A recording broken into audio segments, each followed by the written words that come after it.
말씀 보니까요, 너희는 기도할 때 이방인과 같이 중언부언 기도하지 말라. 그럼 여러분, 이 중언부언 기도하지 말라 할 때 이 중언부언 기도하는 게 뭔지 아십니까? 제가요, 예전에 중국에 단기 선교를 간 적이 있습니다. 근데 거기 선교사님께서 중국의 한 신당을 데려다 주셨어요. 데려가 주셨는데, 보니까 흔히 말해 신발장 같기도 하고, 납골당에 보면 이렇게 칸칸이 있잖아요. 거기 보니까 칸칸이 작은 신들을 다 모셔놨어요. 근데 되게 재밌는 환경은 뭐였냐면은 중국인들이 거기를 돌아다니면서 그냥 가만히 서 있지 않고 돌아다니면서 막 큰 소리로 뭐라고 외칩니다. 막 중국말로 뭐라고 막 외쳐요. 선교사님이 저것이 뭐 하는 건지 설명을 해주시는데 얘기하기를 저것이 지금 중국인들이 저 신당에서 기도를 하는 것이다. 근데 왜 큰 소리로 외치냐면은 저기에 있는 수많은 신들 중에 그 누구라도 좋으니까 내 기도를 들어달라. 그래서 돌아다니면서 기도를 하고 있다. 그렇게 해서 그렇게 기도하는 모습을 봤던 기억이 납니다. 여러분, 이게 바로 오늘 말씀에 중언부언하는 기도라고 말씀하세요. 당시 로마를 보면요, 예수님의 시대에 한 사람이 여러 신을 믿는 다신교 사상이 유행했습니다. 한 신만 믿지 않아요. 여러 신을 믿어요. 이방인들도 이와 같이 그래서 중국인들이 했던 것처럼 기도했을 것 같아요. 그리고 예수님께서는 이 모습을 보고 말씀하셨습니다. 뭐라고 말씀하셨냐면 무엇을 먹을까, 무엇을 마실까, 무엇을 입을까 염려하지 말라. 그리고 뒤에 이는 다 이방인들이 구하는 것이라.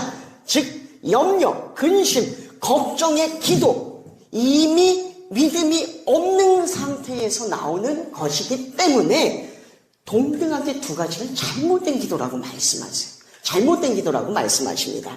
그럼 여러분, 예수님은 무엇을 구하라고 말씀하셨을까요? 따라하겠습니다. 나를 향한 하나님의 크신 계획이 이루어지도록.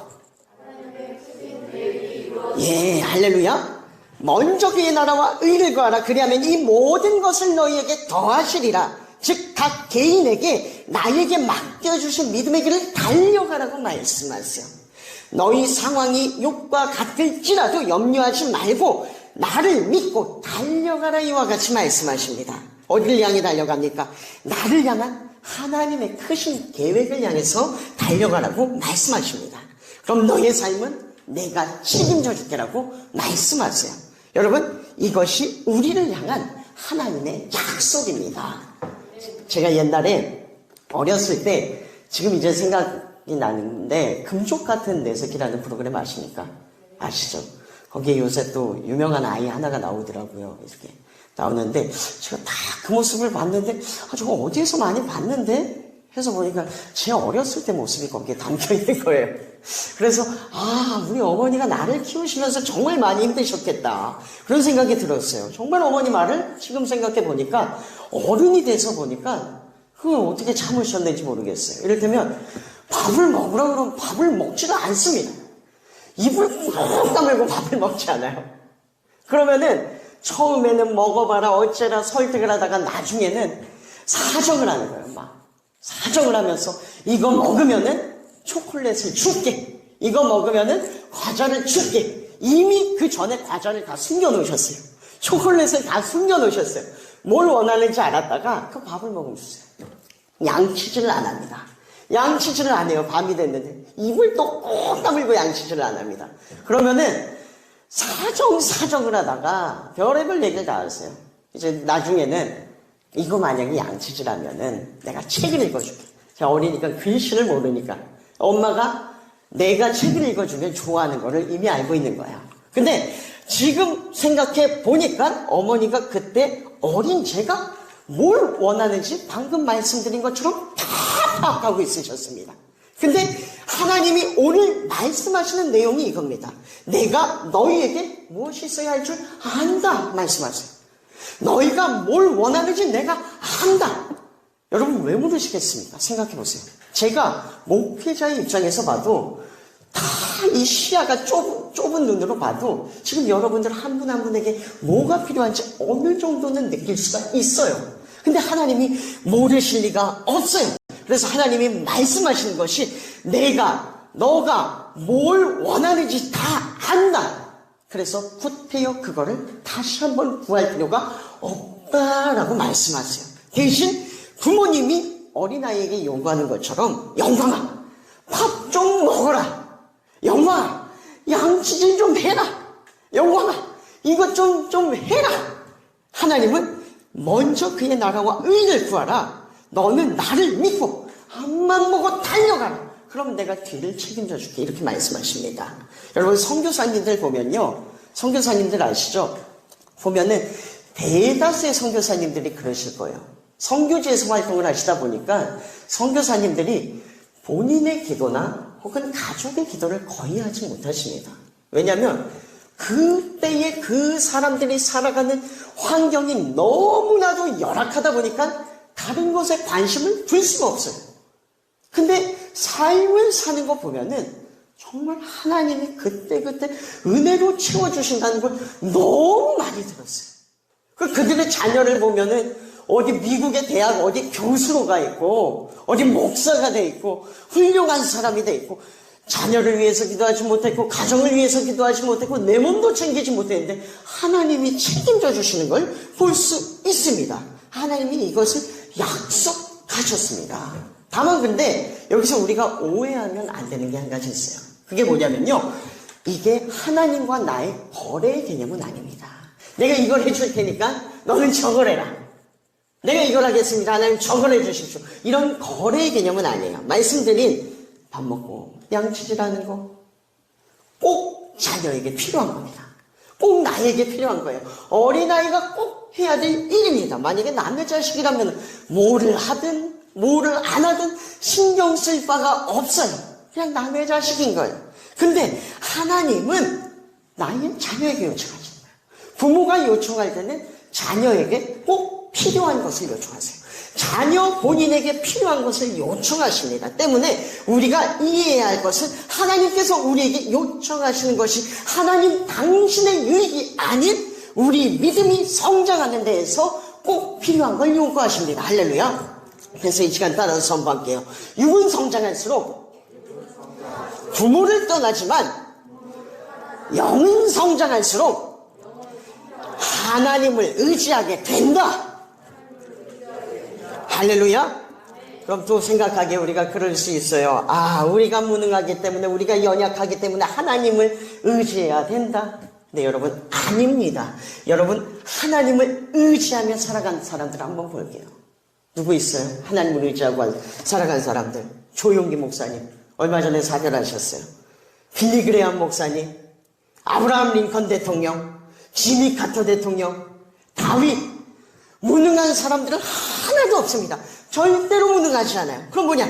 이것이 바로 하나님을 의지하는 삶이 하나님의 능력을 덧입는 삶입니다. 믿고 의지할 때 하나님의 능력이 나에게 덧입혀집니다. 할렐루야. 그래서 절대 내 힘으로 할 수 없는 것 중에 하나가 바로 믿음 생활입니다. 여러분 생각해 보세요. 교회 가면은 우리가 손해를 보는 게 많습니까? 유익을 보는 게 많습니까? 생각해 보세요.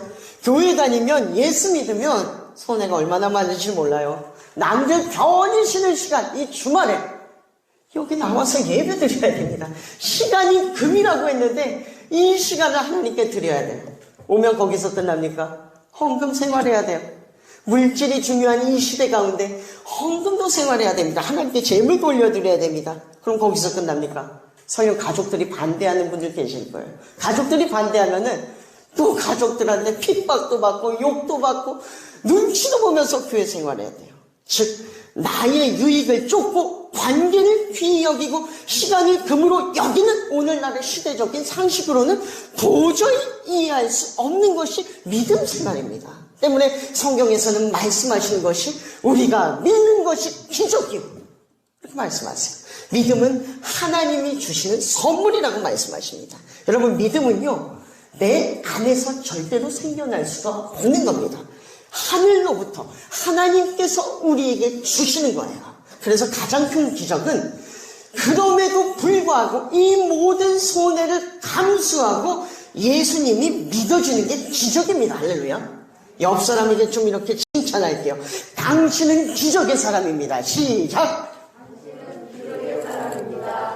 네, 얼마 전에요, 우리 지수 사모님이랑 파주에 있는 유적지를 하나 보러 갔다 왔습니다. 큰 유적지가 있어요. 그 불상이더라고요. 가서 보니까 코로나 때문에 어디 사람이 모여있는 데를 못 가니까 사람이 없는 데로 가야 되겠다 해서 완전히 외곽으로 빠져서 유적지를 보러 갔어요.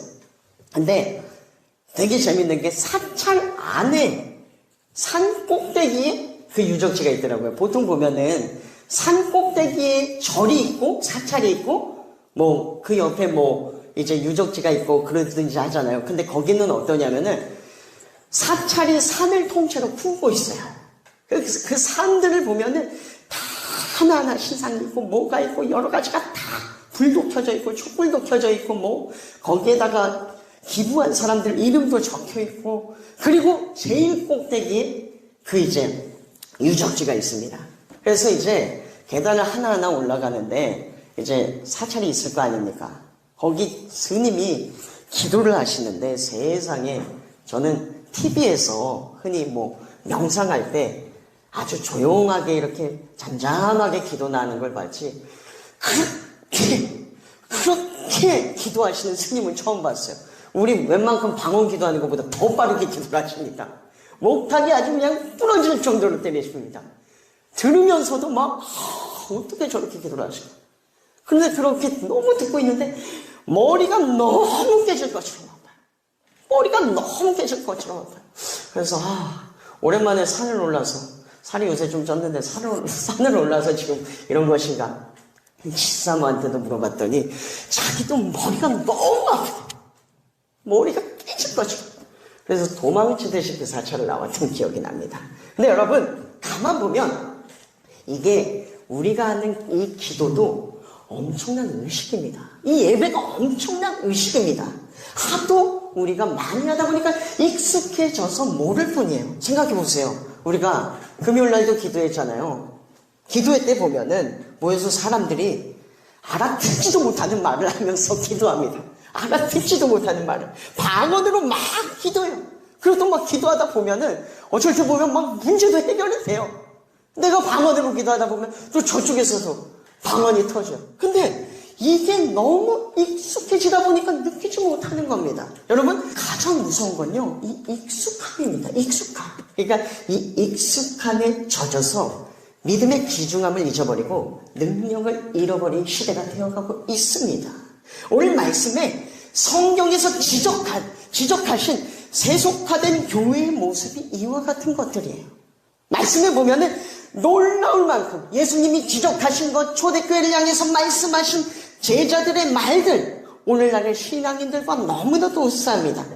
한번 이 시간 성경을 보면서 좀 이제 예수님이 지적하시고 제자들이 말한 교회의 문제점들을 볼 텐데 나에게 몇 가지나 해당되는지 좀 세어봤으면 좋겠어요. 첫 번째, 이중적인 삶. 말씀 다 같이 읽어볼게요. 다 같이 읽겠습니다. 시작.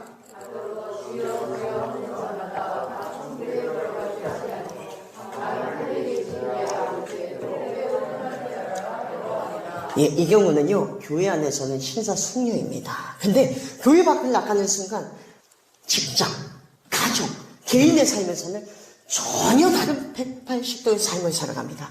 하나님의 뜻과 무관한 삶을 살아갑니다. 이중적인 삶을 살아가는 것들을 말해요. 그리고 두 번째, 만몬이즘. 다 같이 읽어볼게요. 말씀 다 같이 읽겠습니다. 시작.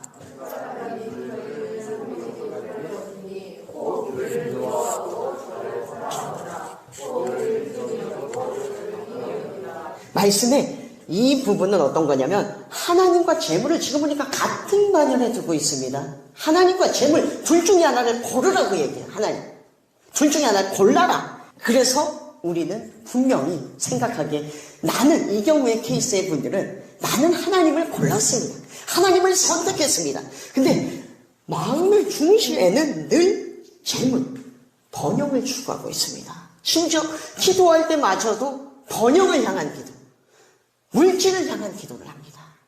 이게 두 번째 만몬이즘이에요. 세 번째, 우리 다 같이 볼 텐데 성령에 대한 무지. 말씀 다 같이 읽겠습니다. 시작.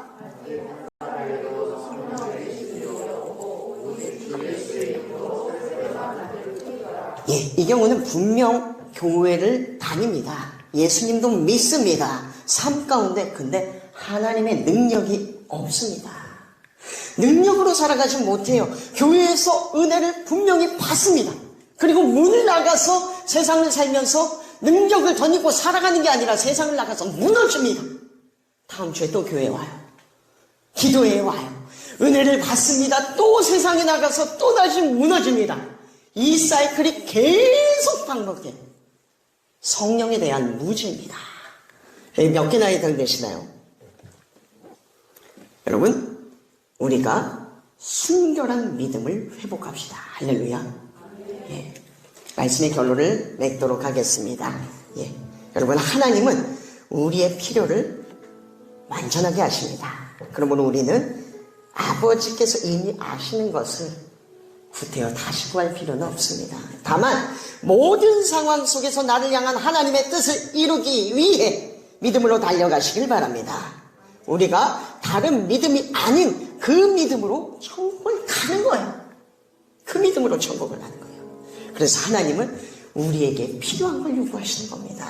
필요한 믿음을 요구하세요. 마지막으로 익숙함에 젖어서 첫사랑, 순결했던 믿음을 잃지 마시고 이 험한 세상 가운데에 믿음의 길을 끝까지 달려가는 저와 여러분들이 되기를 주님의 이름으로 소원합니다. 참 좋으신 하나님 아버지, 하나님께서 우리가 무엇을 먹어야 할지, 무엇을 입어야 할지, 무엇을 필요로 하시는지 이미 다 알고 계심을 믿습니다. 하나님, 우리가 그 모든 것들을 하나님께 맡기고 하나님의 길을 향해 달려갈 수 있는 우리가 되게 하여 주시옵소서. 때론 우리가 연약하여 믿음이 부족하여 넘어질 때가 있더라도 주님 우리를 불쌍히 여기시고 다시 세움으로 말미암아 하나님의 나라를 가는 그날까지 믿음으로 달려가게 하여 주시옵소서.